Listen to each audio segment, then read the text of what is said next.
स्वारगेट बलात्कार प्रकरणातील आरोपीला अखेर अटक करण्यात आली आहे। शिरूरच्या गुनाट गावातील उसाच्या फडात हा आरोपी लपून बसलेला होता। दत्ता गाडे असं या आरोपीचं नाव आहे आणि त्याला अखेर आता अटक करण्यात आलेली आहे। मध्यरात्री ग्रामस्थांच्या मध्यस्थीनंतर दत्ता गाडे पोलिसांसमोर शरण आलेला आहे। पोलिसांना दत्ता गाडेला अटक करून आता स्वारगेट पोलीस स्टेशनला आणावं लागलेलं आहे। दत्ता गाडेला अटक करण्यासाठी पोलिसांचं रेस्क्यू ऑपरेशन अगदी रात्रभर सुरू होतं आणि संपूर्ण रात्र पुढारी न्यूजची सुद्धा टीम या घटनास्थळावर दाखल होती, कारण त्या ठिकाणी पोलिसांकडून सातत्यानं आरोपीचा शोध घेतला जात होता। तो त्याच्याच म्हणजेच गुनाट गावात लपला असल्याचा संशय पोलिसांना होता आणि त्या पार्श्वभूमीवर विविध पथकं तयार करून पोलिसांकडून त्याचा शोध घेतला जात होता। रात्रभर पोलिसांकडून सर्च ऑपरेशन जसं आरोपीचं सुरू होतं त्याच ठिकाणी पुढारी न्यूज सुद्धा अगदी रात्रभर थांबलेलं होतं, कारण या सगळ्या बातमीचे अगदी वेळोवेळी क्षणाक्षणाचे अपडेट्स आम्ही तुमच्यापर्यंत पोहोचवतोय। ही एक्सक्लुसिव्ह दृश्य पुढारी न्यूजवर आपण बघतोय। आरोपी दत्तात्रय गाडे आपल्याला पाहायला मिळतोय या सगळ्या गराड्यामध्ये। पोलीस त्याला अखेर आता पोलीस स्टेशनमध्ये त्याला घेऊन आलेले आहेत आणि कोर्टात सुद्धा त्याला हजर केलं जाऊ शकतं। स्वारगेटमध्ये जो बलात्कार झाला त्या आरोपीला पुण्यात आणलं गेलेलं आहे। आपण बघतोय या ठिकाणी पोलिसांचा जो ताफा आहे तो या ठिकाणी आपल्याला बघायला मिळतोय। पोलिसांच्या ताफ्यातून त्याला या ठिकाणी आणलं गेलेलं आहे। आपण बघतोय पोलिसांच्या ताफ्यातून त्याला या ठिकाणी नेलं जातंय। आपण बघतोय की मोठा पोलिसांचा जो लवाजमा आहे तो या ठिकाणी आपल्याला दिसतोय। आरोपीला पोलिसांनी या ठिकाणी अटक करून मोठ्या थरारात आरोपीला या ठिकाणी पोलिसांच्या घरात घेऊन नेलं जातं। आपण बघतोय की मोठा जो लवाजमा आहे तो या ठिकाणी आरोपीला या ठिकाणी आणण्यासाठी आपण बघतो की कशा पद्धतीनं सगळी जी पोलिसांकडून देखील धरपकड आहे ती या ठिकाणी केली जाते। दत्तात्रय गाडे जो आरोपी आहे त्याला या ठिकाणी आणलं गेलेलं आहे आणि मोठा जो बंदोबस्त आहे तो या ठिकाणी पोलिसांचा तैनात आहे। आपण बघतोय की या ठिकाणी या सगळ्या पोलीस बंदोबस्तात लॉकअपमध्ये दत्ता गाडे जो आरोपी आहे त्याला आपण बघितलं किती धरपकड किती ताकद लावून पोलिसांनी अटक केली। सगळ्या महाराष्ट्राला या सगळ्या प्रकरणांना हादरवून सोडलेलं होतं आणि असं असताना हा आरोपी पकडणं खूप मोठा टास्क पोलिसांसमोर होता आणि आपण बघतोय ही मोठी धरपकड जी आहे ती या ठिकाणी केली गेलेली आहे आणि आपण बघतोय की अखेर त्या आरोपीला पकडण्यात अटक करण्यात पोलिसांना यश आलेलं आहे। व्हिडिओ जर्नलिस्ट निखिल करंदीकर, मी ज्ञानेश्वर चौतमल, पुढारी न्यूज पुणे। तर आपण ही एक्सक्लुसिव्ह दृश्य पाहिली ज्या क्षणाला दत्तात्रय गाडे हा जो आरोपी आहे स्वारगेट बलात्कार प्रकरणातला त्याला पोलिसांनी जेव्हा ताब्यात घेतलं, त्याला जेव्हा पोलीस स्टेशनमध्ये हजर केलं तेव्हाची ही थेट दृश्य होती जी आपण पाहिली।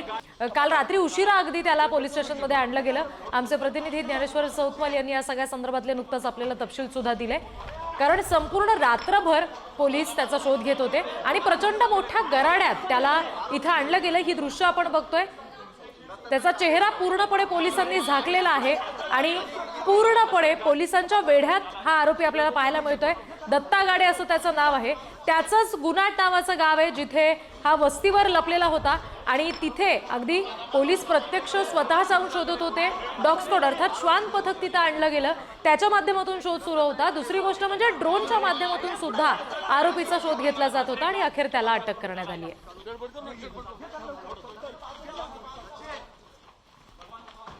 आता सध्याच्या क्षणाला गुनाट हे जे गाव आहे आरोपीचं तिथून प्रतिनिधी तुषार जरेकर आपल्याशी जोडले गेलेले आहेत आणि प्रतिनिधी ज्ञानेश्वर चौतमल हे स्वारगेट मधून आपल्याशी जोडले गेलेत। सुरुवातीला मी तुषारकडे जाईल।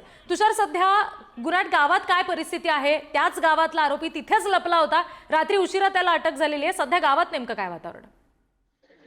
नक्की एकंदरीत जर आपण पाहिलं तर सर्वात महत्वाचं म्हणजे दत्तात्रय गाडे याला पकडण्यामध्ये जे सर्वात मोठं योगदान आहे ते म्हणजे गुनाट ग्रामस्थांचं आहे, गुनाट पंचक्रोशीतील या ग्रामस्थांचं आहे। कारण या ग्रामस्थांनी सर्वांनी पराकाष्ठा करून खरं तर दत्ता गाडेला पकडण्यामध्ये पोलिसांना सर्वाधिक मदत केल्याचं पाहायला मिळालं। कारण पोलिसांपेक्षा जास्त मदतीला जर पुढे कोण धावून आले असतील तर ते ग्रामस्थ होते आणि त्या ग्रामस्थांनीच खरं तर दत्ता गाडेला पकडून देण्यामध्ये सर्वाधिक महत्वाची भूमिका बजावल्याचं पाहायला मिळालं। जर आपण यामध्ये जर सर्वात महत्वाचं यामध्ये जर आपण पाहिलं तर 26 तारखेपासून जर आपण पाहिलं तर पोलिसांची पथकं त्या गुन्हाड गावामध्ये होती. गुन्हाड गावामधील ऊसाच्या शेतीमध्ये तो लपलाय अशी खरं तर माहिती पोलिसांना मिळाली. ग्रामस्थांकडूनच ही माहिती मिळाली होती. ग्रामस्थांनी यामध्ये महत्वाची भूमिका बजावली, जेणेकरून दत्ता गाडेला कोणतीही पाणी असेल, त्यानंतर जेवण असेल, असं कोणतीही गोष्ट मिळणार नाही याची पुरेपूर खबरदारी ग्रामस्थांनी घेतली. त्यामुळेच कुठेतरी दत्ता गाडे हा पोलिसांना शरण आला, ग्रामस्थांना शरण आला आणि त्यानंतरच दत्ता गाडेला पोलिसांनी पकडलं. काल दिवसभरामध्ये जर आपण पाहिलं तर डॉग स्क्वॉड असेल, त्यानंतर ड्रोनच्या माध्यमातून तपास सुरू होता. त्यानंतर संपूर्ण ऊसाची जी शेती आहे, शेकडो एकरची शेती पोलिसांनी असतील, ग्रामस्थांनी पायदळी तुडवली आणि त्यानंतर रात्रीपर्यंत हा जो तपास आहे तो सुरू होता. रात्री तो तपास थांबवण्यात आला. त्यानंतर पुन्हा तो एका गावातील एका घरामध्ये आला आणि तिथे पाणी पिण्यासाठी आला. त्यावेळेस ग्रामस्थांनी त्याला पाणी दिलं, परंतु पोलिसांपर्यंत कळवत तोपर्यंत तो तिथून पसार झाला. त्यानंतर ती शोध मोहीम पुन्हा 9 वाजल्यानंतर सुरू झाली. ती अखेर 1:30 ते 1:45 दरम्यान मध्ये ती शोध मोहीम थांबली. त्यावेळेस दत्ता गाडे हा पोलिसांना शरण आला. गावातील ग्रामस्थ आणि स्थानिक पोलीस स्टेशनच्या डीबी पथकाला त्यांनी कळवलं की मला आता शरण यायचंय आणि त्यानंतर तो शरण आल्याचं एकंदरीत पाहायला मिळालं. त्यानंतर पुणे क्राईम ब्रांचने दत्ता गाडेला ताब्यात घेतलंय. तुषार, तुम्ही आमच्याशी असेच जोडलेले राहा.